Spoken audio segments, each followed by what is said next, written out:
Election ముందు చంద్రబాబు నాయుడు గారు current ఛార్జీలు మేము పెంచాం, జగన్మోహన్ రెడ్డి బాధేస్తున్నాడు, జనాల మీద రుద్దేస్తున్నాడు అని చెప్పి మాట్లాడారు. ఒక పైసా పెంచండి నేను. ఈరోజు కరెంట్ ఛార్జీలు ఎలా ఉన్నాయి? ఏమండి, ఇదివరకు కరెంట్ ఛార్జీలు జగన్మోహన్ రెడ్డి గారు ఉన్నప్పుడు చాలా చాలా తక్కువగా ఉండేవి. ఒక కుటుంబానికి వచ్చి 300 నుంచి 400 కరెంటు బిల్లు వచ్చేది. అలాంటిది చంద్రబాబు నాయుడు గారు వచ్చిన తర్వాత నుంచి కుటుంబానికి 700 నుంచి 800 బిల్లు అయిపోయింది.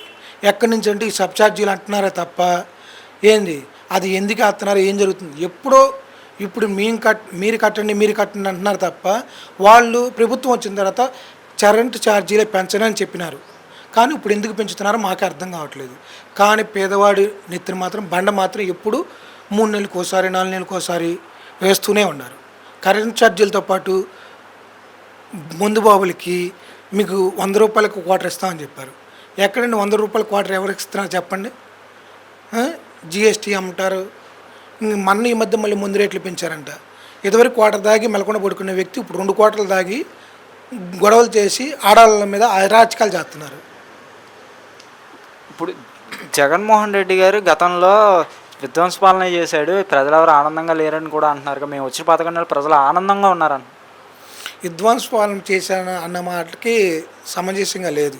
ఎందుకంటే ఆయన ఏం చేశాడు? పేదవాడి గుండె మీద చేసుకొని ఏ పేదవాడి దగ్గరికి వెళ్ళండి, ఏ కుటుంబం దగ్గరికి వెళ్ళండి, జగన్మోహన్ రెడ్డి గారు ఆ కుటుంబంలో చిన్నపిల్లల నుంచి పెద్దవాళ్ళకి ఏ స్కీమ్, ప్రతి స్కీము వాళ్ళకి లబ్ధి చేకూరి సమకూర్చాడు. ఈయన గారు వచ్చి ఇప్పుడు ఒక కుటుంబాన్ని దగ్గరికి వెళ్ళండి, లేదా వాళ్ళ కార్యకర్తల దగ్గరికి వెళ్ళమనండి. వాళ్ళ కార్యకర్తల దగ్గరికి వెళ్ళి జగన్ రెడ్డి ఏం చేశాడు, చంద్రబాబు నాయుడు గారు ఏం చేశారు అనేది వాళ్ళ కార్యకర్తలను 10 మందిని తీసుకుంటే 6 మంది జగన్మోహన్ రెడ్డి గారి వైపే నడుస్తారు ఇప్పటికే సరే. కానీ పథకాలు ఇస్తే ప్రజలు సోమరిపోతులు అవుతారు, అది నిరూపించారు ప్రజలు అని చెప్పి కూడా అంటున్నారు చంద్రబాబు నాయుడు. నిజమేనంటారా? ఏమండి, ఈవీఎంలు మభ్య పెట్టినట్టుగా జనాన్ని మభ్య పెడతాం కుదరదండి. ఇప్పుడు ఎలక్షన్ పెట్టమని చెప్పండి, ఆయన గారు ఎన్నిక అవుతారో లేకపోతే జగన్మోహన్ రెడ్డి గారు ఎన్నిక అవుతారో జనానికి అర్థమైంది.